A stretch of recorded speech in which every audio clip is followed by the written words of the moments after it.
So, hello everybody in YouTube land. This is a video about high functioning autism. I wanted to do this for a while, this video, but couldn't really figure out the best way to talk about these things. Now I've made a list of some of the things that are particular problems with me, and it would be nice to get some responses on my comments page to see if these things are affecting you as well. Certain clothes, itchy material, my skin, a nightmare. Tight clothes, it makes me cringe even thinking about it. Tight jeans, tight tops, terrible. OCD type symptoms, which is a really big subject, which I want to do a whole video about, because is it OCD, is it autism, what, which, how? They're connected in some way, and I'm trying to figure that out. Executive function problems, planning things and following instructions when they're given verbally, and also written instructions as well. It just doesn't really quite connect somehow. What happens when someone is giving me verbal instructions? I'm very busy trying to process the first sentence that they said. In the meantime, they're giving me more sentences, so by the time they've got to the third, fourth sentence, I'm just totally lost because I haven't quite processed the first sentence yet. That is not an easy thing. Not really feeling very connected to the world. It's like other people seem to have the secret of life.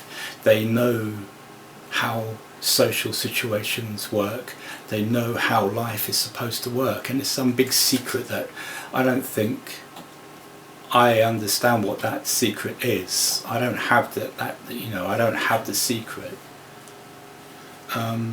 Feeling very uncomfortable around people, meeting people, being in the same room, and speaking to them on the phone. It's, did I say the right thing? Are they going to think I'm stupid? How do you work all that stuff out? I don't know. Many people on the autistic spectrum are prone to having mental health conditions as well. Oversensitive to loud noises. Sudden loud noises, or a dog barking close, or door slamming, makes you jump, makes you cringe. But at the same time, hypersensitive to really quiet noises that are just in the background, that might just be coming into your space, into your psyche in some way. They can be extremely annoying, and usually means that you have to put some headphones on. I get very anxious walking towards crowds of people, so if I'm at the train station and there's a crowd of people walking towards me, how do you know how to maneuver your way through that crowd? Do you go this way? Do you go that way? Do you wait for them to move out of your way, or do you sort of try and force your way through?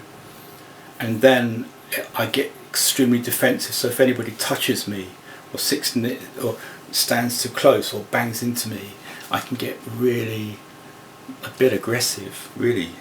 And it's the same if someone is just walking towards you down the street. Should you go that side or this side? How do you know? How do you work it out?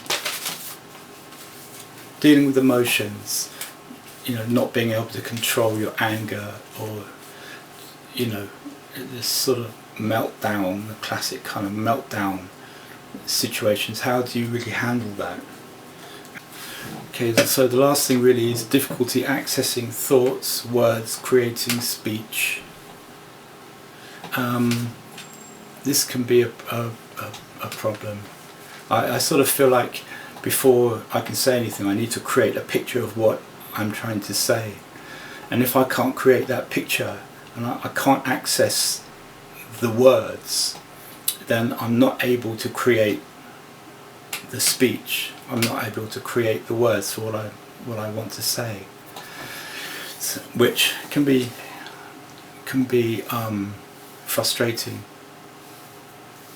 Having said that, there are times when the words just flow and I just feel really in control, but generally I tend not to feel like that, and it's trying to speak, it just feels like wading through mud. So that's my list, and it's not a whinging list. It's not a list of, oh my god, all these terrible things, although they do feel quite terrible at times. It's more a case of, does anyone else out there experience these things in the way that I do, and can we compare notes? Can we discuss some of these things? Can you leave some comments on my page? I've found that knowledge is power, and feeling like and thinking that there are other people out there that may be able to identify with some of these things helps me to understand my condition a bit better, and hopefully it will help you understand yours. Anyway, YouTubers, until the next time.